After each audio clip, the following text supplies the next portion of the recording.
প্রিয় দর্শক, আসসালামু আলাইকুম। হাসিনা আর যাই করুক, দেশের জন্য অনেক কাজ করেছে বলা পাবলিক গুলার জন্য একটা তথ্য জানিয়ে দিই, একটু ভালো করে শুনবেন। বাংলাদেশের বর্তমান ঋণ কত জানেন?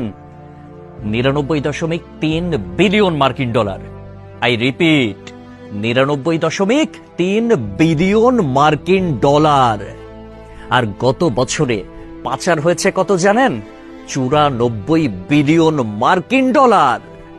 হিসাব করে দেখলাম, তিনি যেই টাকা পাচার করেছেন সেই টাকা দিয়ে মাত্র 697টা মেট্রো রেল, 397টা স্যাটেলাইট আর 36টা পদ্মা সেতু বানানো যেত।